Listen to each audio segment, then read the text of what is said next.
But then you said deals. You said the deals that go through because we in a post our Canberra Times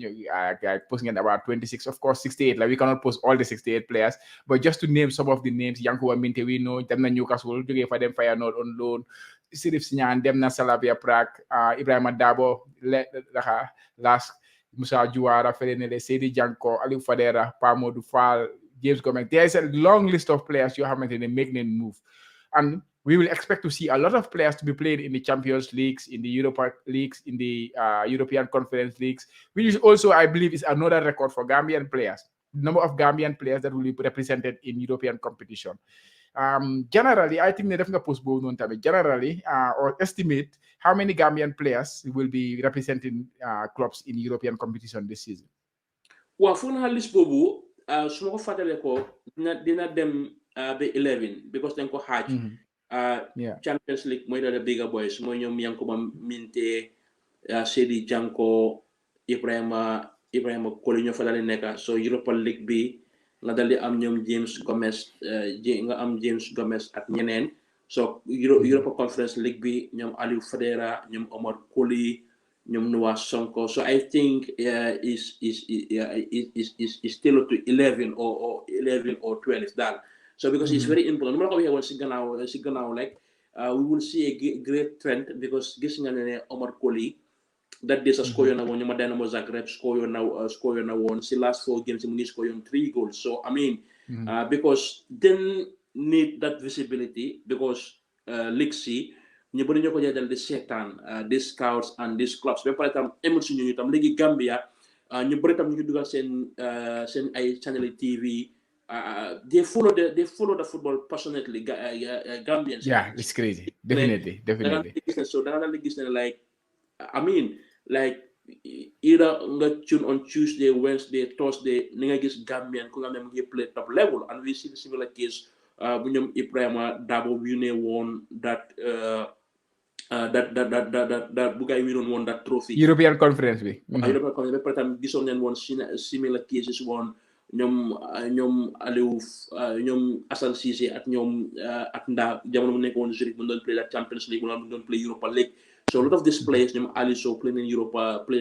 in fact si Europa Conference bi tam sax nañ fa am Dembo nañ fa am tam ku nga xam ne mooy Dembo Dabo so it's good ne ba léegi because ñu ma la ko waxee woon di 68 numbers yi dal di move nii at 11 players you play Europe we need more numbers yi musa dal di tuuti du doy waaw and even in the case of in Africa tam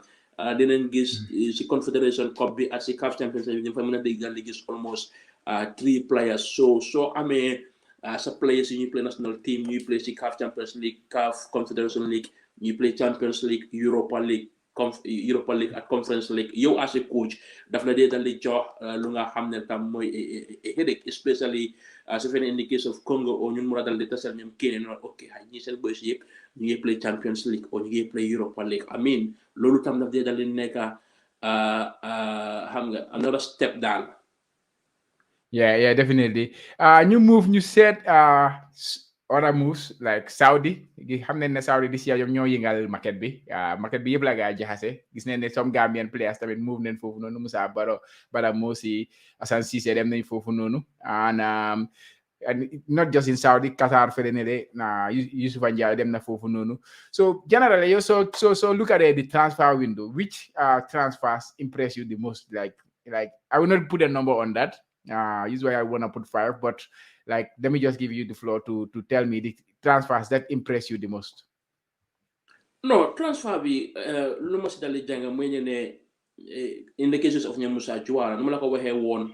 xale yu gaa promote from the B team to the A team daf lay nekk a minimum of 3 players and yow soo gisee ne amuloo chance pour play fa wante ne like nga change environment sometimes you have to change the environment nga jël risque bi and that is the case of Solomon Kanfon because lu yaaga ñu ko daan wax ne lan moo tax ñëwuloo Europe lan moo tax ñëwuloo Europe mu ngi woon fu nga xam ne mooy Bangladesh léegi gis nañ ko fu nga xam ne mooy Macedonia so da ngaa dal di gis atam like jël na because nu ma la sax there were offers from India ak feneen wante ne ñëw na fu nga xam ne mooy Macedonia so place yu nga xam ne jël nañ daan risque ñu change fu nga xam ne mooy environment Saudi Assane Cissé looking at his at age at lu mu bëggoon a win Europe win na ko moom he deserve to go there. Mohamed Badamosi tam like bu mu demee mënut a establish Belgium bu ñëw fu nga xam ne mooy Serbia am na good figures wante moom as a striker maa ngi ko encourage ne bu jina score more goals and bu score more goals joxe lu nga xam ne mooy assist is easier for clubs ñu dal di ko jaay. Musa Barrow football age am 24 years lam dal di am so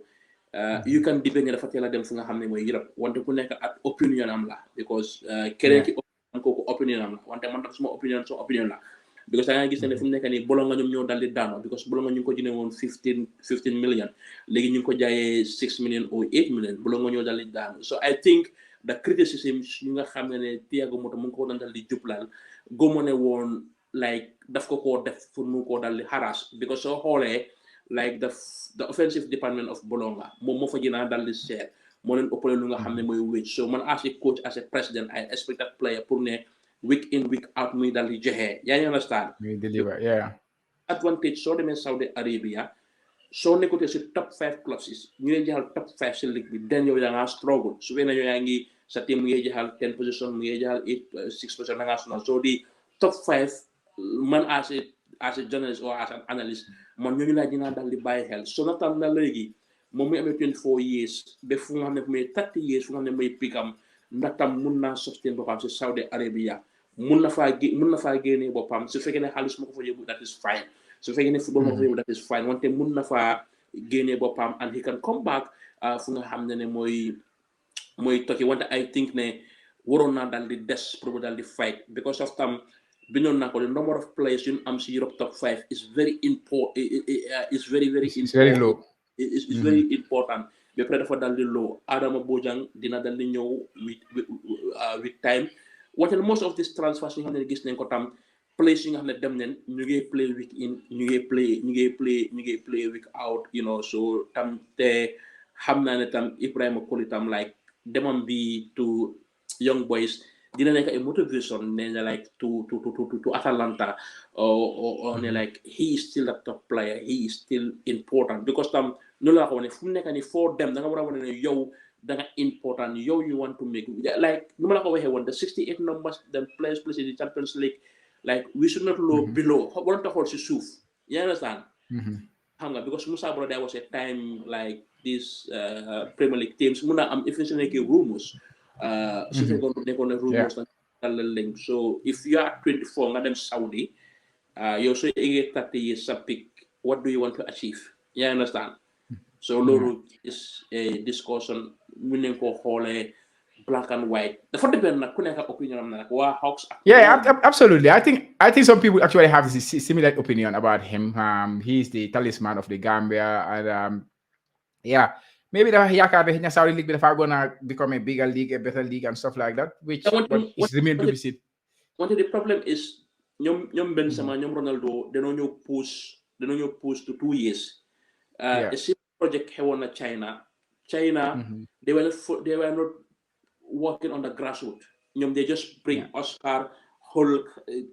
xam nga ñu isi gars yi they didn't even build the foundation so because of Saudi Arabia tam soo xoolee tam Club World Cup dafa play foofu in few days dinañ am the Super Cup of CAF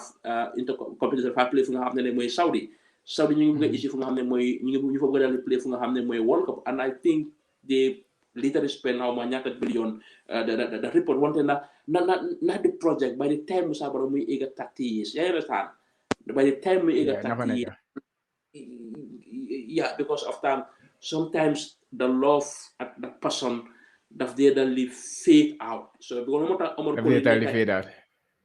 Colley nekk a very great example jóge na Finland Sweden Belgium Italy to Turkey so moom mun naa dem fu nga xam ne mooy Saudi Arabia Ali Sow tam because maybe tam he want to have a better statistics than last season nga xam ne am na ko if he can bang another 15 goals then he even become more expensive moom su demee fu nga xam ne mooy Saudi Arabia Ali Sow definitely waaye sa top 5 léegi which 5 transfers nga foog ne moo la is the best transfers like for you that question is on the spot I'm not difficult answer because you are talking about 64 people but the young 5 yoo xam ne These three has really catch my eye. These five transfers has catch my eye. If you were to pick, Wow, lu difficult na nag maybe sometimes correction bu amaat players yi or xam nga is wante I comme ni Lamin Jaaju parce que publicité gum ko bem nekk final wante I think that's that yow am nga opinion ne waroon naa teel a ñëw Europe mën na am last year yeah, xam nga yenn say yeah, tam jaar yoo la dee jaar dafa dee gën a dal di defar dafa la dee gën a dal di defar because sometimes you go into these European teams with your talent because ñun ko ci si game lu la dee jox du dee bëri yaa ngi la lu la dee jox du la dee bëri yow soo fa eegee da nga leen gis ne lu bëri moo la dal di manqué so maybe tam I think ne lii is the right time ba pare moom tam si boppam wax na ma ne moom kontaan na te bëgg naa wone lum dal di mun so I think dinaa wax the transfer of Lamin Jaaju bokk Lamin Jaaju. si Noah Sonko not Noah Sonko wante da nga dal di gis ne tam that same trend because the advantage is ne this 68 players so demee even you go to a second division wala first division your performance daf la dee dal di yóbbu place and Next step. loolu mooy yóbbu ñoom Aliou Fadera to the next step because of ne like ñu ngi play week in week out ba pare ñu ngi make difference so maybe in the future Aliou Fadera ni nga ko dal di gis xam nga ni nga ko dal di gis fu nga xam ne mooy top 5 bi so I think Adama Bojang ni ko bi ay waxee inspiration la yaa ngi jógee Bakaw yaa ngi dem France niki bu dal di yaakamti sometimes ko bi ñu la dal di isi si Cup League games si sometimes strikers itam am ñëpp gaañu because su mu nekk ni am nga time ñu si international break bi am nga time so ni nga dal di play si his time that dina dal di ñëw so like kontaan naa trop daal du ma mën a pick top 5 wante like I'm happy for That was it. Well, okay, but But anyway, you mentioned BI. I think you did an interview with him recently, and then you follow up on those ones. You couldn't post his associacy, and this is what he had to say. Mamadou BI football agent on current under 20. Like I say, under 20 squad. No. This may be one of the most successful under 20s, if I may say, apart from the 2005, maybe the 2009 generation. This under 20 is more of a preparation for tomorrow's future stars. Some of them will eventually and potentially replace the current generation of the national team. Players like Moses Jaju have potential to play in the national team. Alaji Sen, Muhammadu Bajo, why not? Yeah. So yeah, let me just cut it there. But Yang am a very interesting interview with some of the agents, BI, Cherno Samba, and I'm sure maybe you can. Hopefully, we will have others. Or you will try to have the other ones too as well. But set interview be a BI. He's also he's a big inspiration for Gambian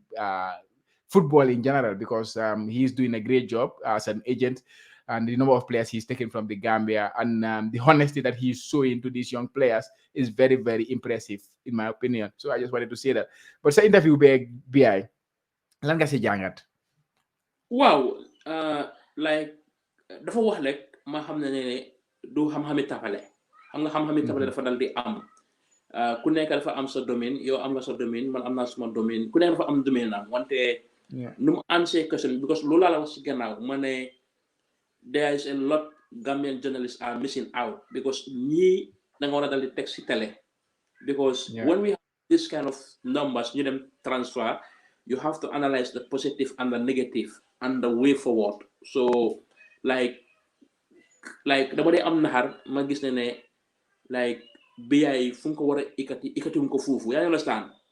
which he doesn't care moom I believe he doesn't care he doesn't want the spotlight wante mu la ko waxee woon these are things nga xam ne it's national TV yaa understand ñu ñëw gis ne lii xew na move na lan na nga advice because you even have because interview bi dafa am different segments like wax naa ko ne if we have to do this next year summer lan la ko xam ne mi war a dal di def yaa understand so I think these are the people ñi nga xam ne war ngaa am gars yi si sa télé bi ñu dina ko elaborate xam nga like enlighten nit yi exactly this transfer it doesn't go just to Jollof Bantaba or man Buba Jallow wante ne like mu ngi isi koom-koom si kër bi mu ngi isi koom-koom si kër bi So it should be nañ ko dina wax dal di leeral. So I'm glad that I was able to get his thoughts across at least to few people nga xam nga ñi nga xam ne gis nañ ko. Yeah.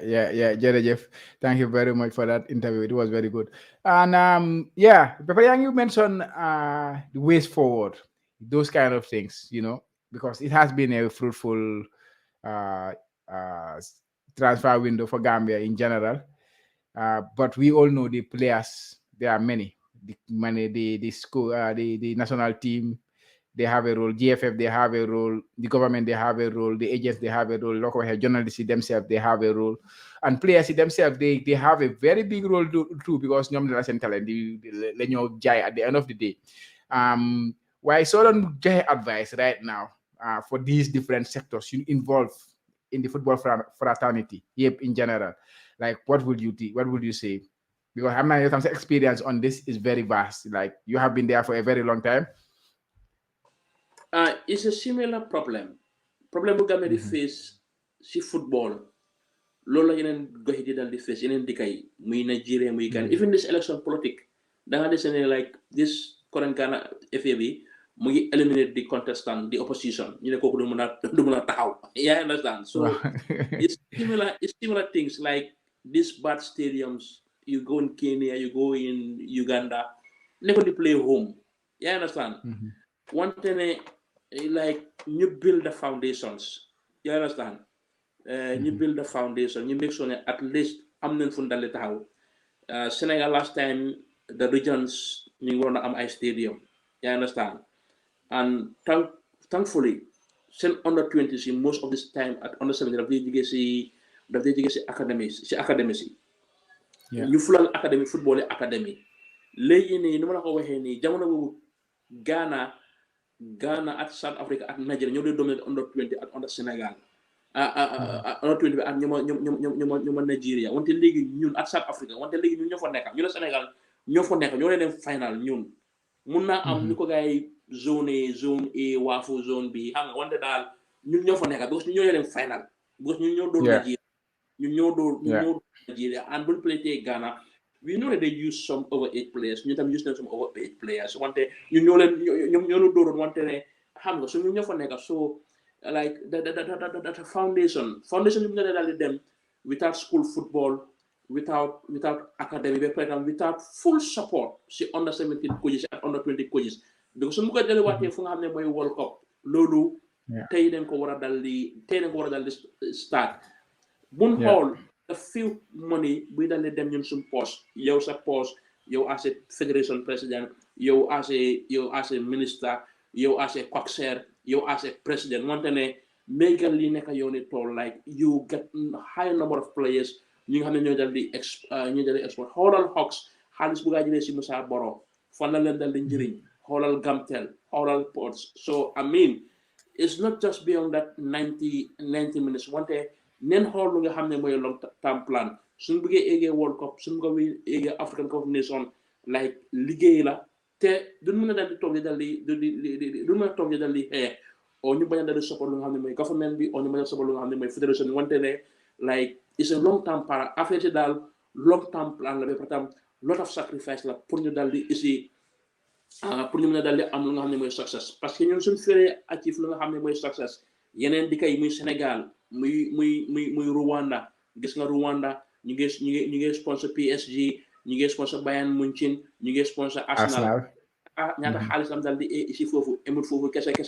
ñu nga xam ne mooy Rwanda seen xale yi dinañ dal di dem si académie Arsenal si dinañ dem si académie Bayern Munchen bi Bayern Munchen PSG dinañ dal di ici lu nga xam ne mooy coach yi so ñun suñ feree développe ñun suñ feree jël di next step suñ feree pour ñu grow yeneen di kay dinañ dal di grow South Sudan am na ñu leen jox lu nga xam ne mooy ne in 7 years time dinañ dal di ñëw wante du egga 7 years because South Sudan buñ play waatee Gambia 3-2 that next time bi leen play waatee Egypt friendly match te ba nga tey Mali door na leen dema 4-0 ñu ngi leen play lu nga xam ne mooy Cameroon te tam sa ñu ngi leen play ñoo xam ne mooy Kenya te saa su nekka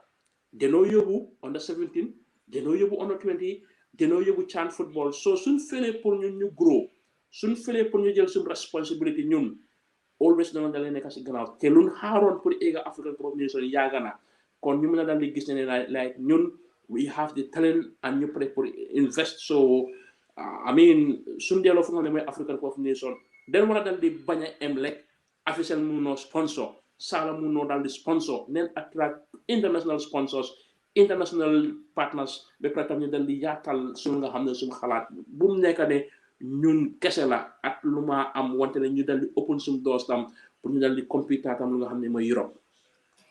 Yes, definitely. I think wax nga yëpp comme ma ko waxee rek we have a step. We took a major step in our football story. So now it's about taking the next step. To use that stepping stone and then take the next step. Foofu loolu la war a def. Waaye fu ma jeexalee rek mooy suñ lineup si bii ñu ñoo ko work together. We have a team A, we have a team B. xam naa ne li fi noonu jànkuwante ne si tuuti léegi-léegi ma ne la déedéet loolu gis si keneen ne si team A bi nga génnee keneen ne si team B because it's difficult to come out with a two lineups like to come out with an 11 a best 11 at the end of the day you have to try to balance it su ko defee su gars yi tasee which is a wante lu ma la ko waxee woon caama like ñun ba léegi di fu jaay génnee we have difficulty in respecting people's opinion. You understand? Because you're perfect law, you're perfect. We just put out this thing just to have the debate. Exactly. When you have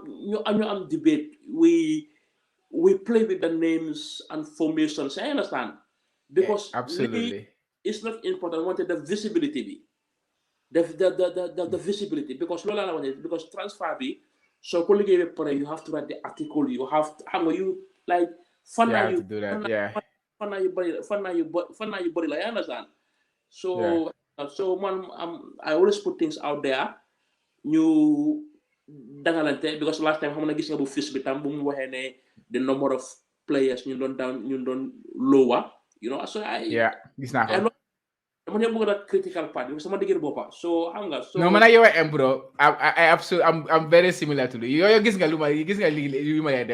do something like team of the week or team of the month like I did something like the best Gambia 11 since 1990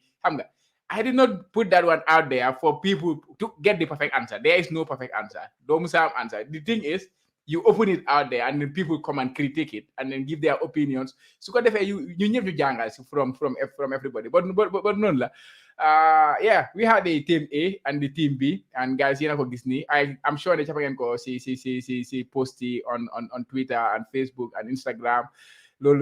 Of course, some of the players consider win guy because by the time we finish this, am na ñoo xam ne nekkuñu woon seen transfert yi moo tax ku mel ni Moussa Bara doo ko gis fii nii ku mel ni Bada Mosi doo ko gis fii nii but in all 68 transfers that was massive so the thing is next year la leen wax ne 168 wala even more than that Buba anyways ma jox la di final words nga joxe sa final thoughts then su ko defee ñu hopefully tam ñu seet naka la ëllëg suñ game bi boobu tam xam naa ne boobu noonu later that anyways you have the floor for the final words bro xam naa gudda na tuuti nag man ak yow am si waxtaan bi daf dee neex duñ dee bëgg a stop xam nga no wante dina dal di sant dina dal di gërëm like I think ne def nañ suñ part mun na am next time ñu xaar ba tey ñu génnee di 11 bi o team yi ak team bi wante lu nekk jàngat la tam lu nekk jàngat la tam because xam nga yaa ngi def the graphic designs foog naa attaque fa at seen number of fee bi at seen team like visibility like because otherwise it still make it difficult for the scouts pour ñu ñëwaat doon gisaat lan moo xew to the summer and I'm glad that every one of them dem na kontaan na this time agency bon ñoom ñu infiltrate yaa xale yi yóbbu leen si lëg si bon loolu yëpp amut so I mean it's a win-win situation ñi ñëpp dañ leen dal di solo si national team bi yokk koom-koom bi ba pare tam they will be a good representatives good ambassadors si clubs yi gars dal di jógee ba pare tam mind you amut kenn kuy play third division ñi ñëpp ñu ngi play si first division second division almost fourth division ba pare tam dañoo play week in week out the visibility of the Champions League Europa League I mean so kontaan naa trop daal di ñaanal ñëpp lu nga xam ne muy jàmm